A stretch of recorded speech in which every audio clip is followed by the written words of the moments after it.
have no money. I have no money. Now what? All my support finished. All my savings finished. I don't have a job. I don't feel I can fit into any kind of work. I find it really hard to connect with other people. I feel people don't understand me. So, what am I going to do? My life support, my life machine has been cut off. Wait a minute. Really?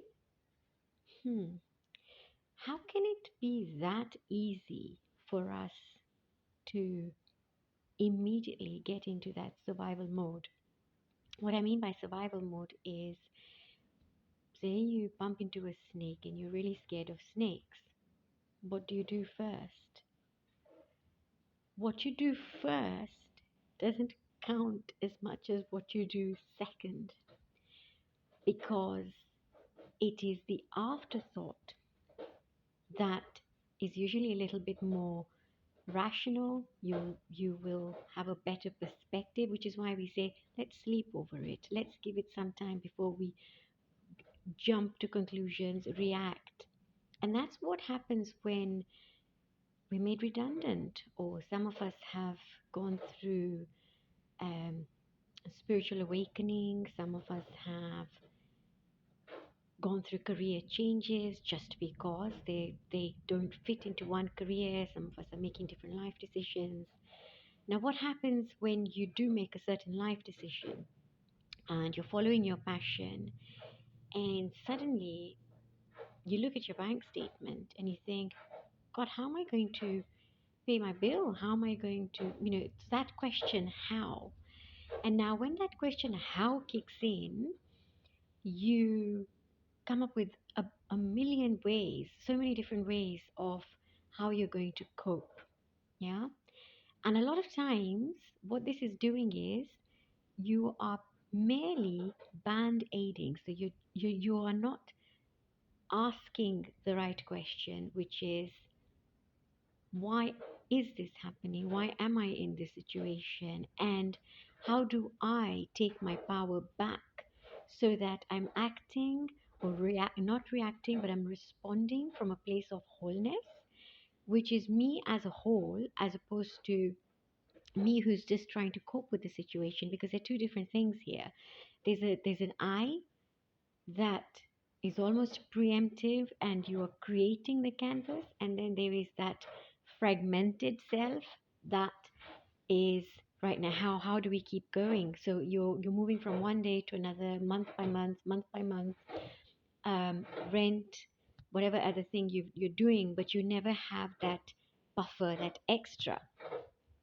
So what you tend to do is, it's like whatever you do, how much you eat, you are so hungry.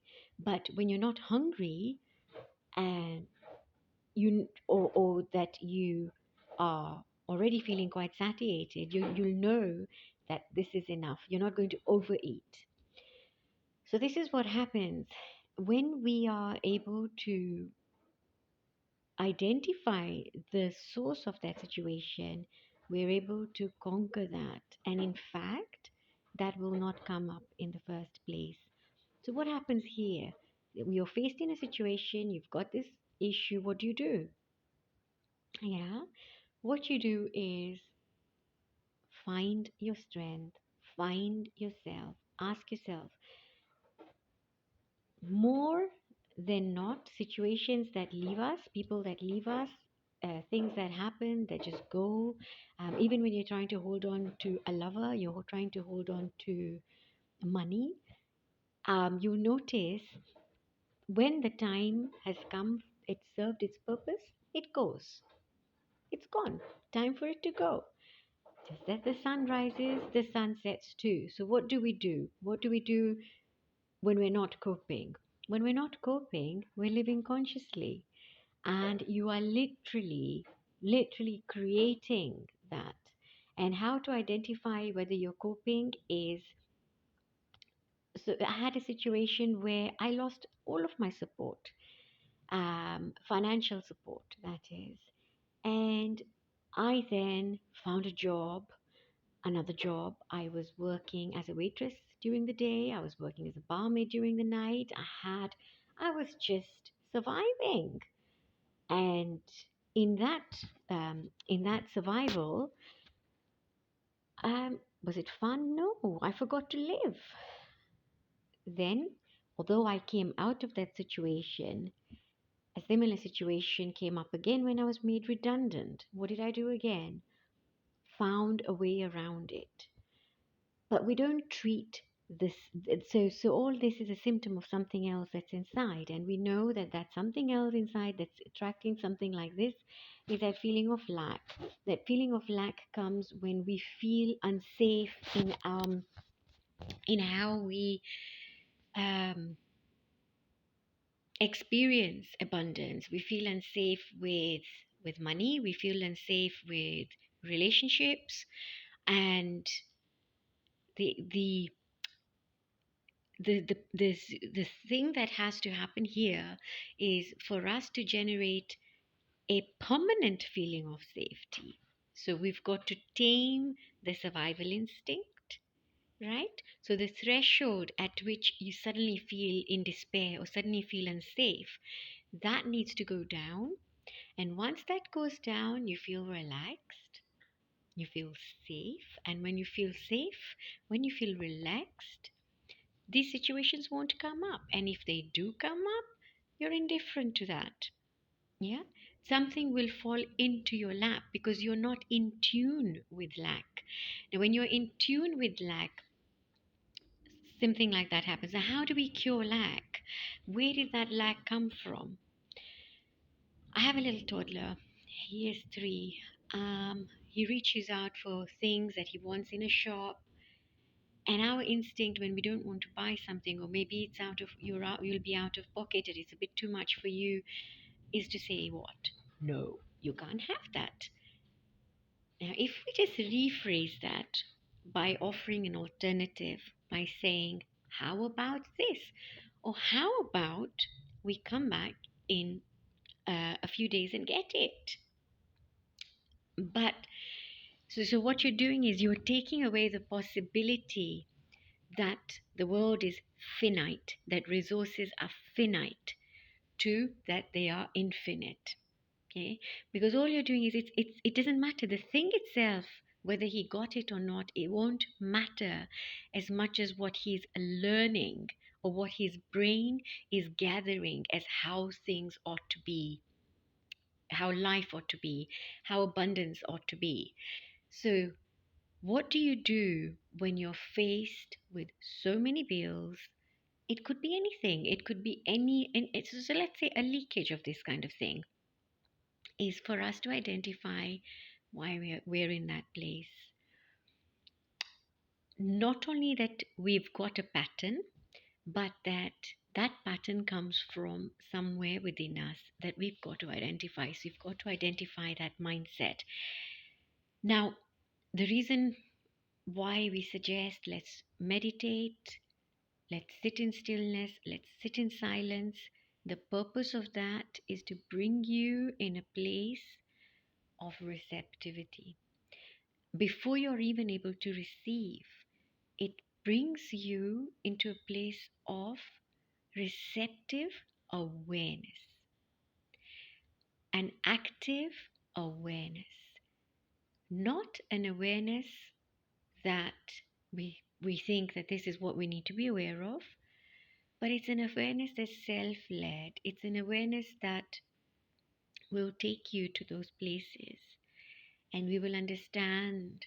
Now, if we truly believe that we live in an abundant universe, as soon as you are faced with a redundancy, you're faced with an unplugging of your financial support. It could even be that you're suffering a bereavement. Any form of um, support, any form of comfort that gets taken away from you, your world, falls apart.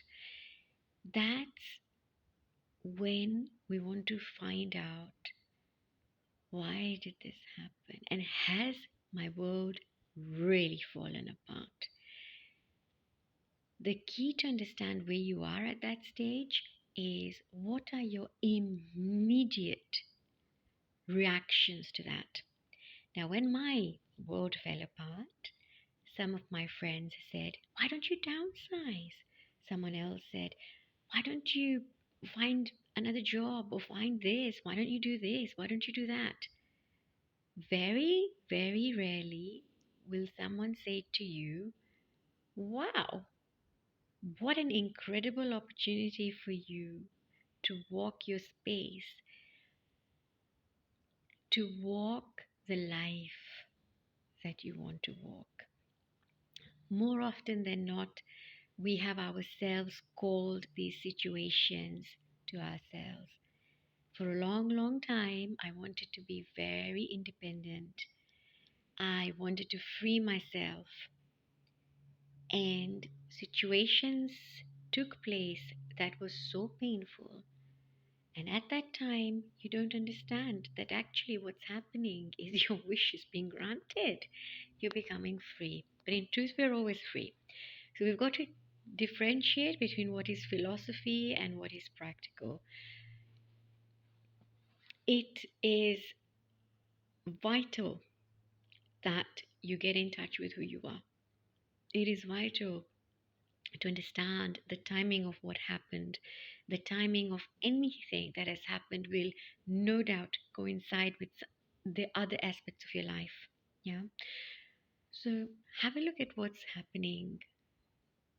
Go back into your timeline, go back to your story, become who you came to be. Because if there's anything, anything that is guaranteed, that is that you are unique, you are magnificent, and you are the writer of your story.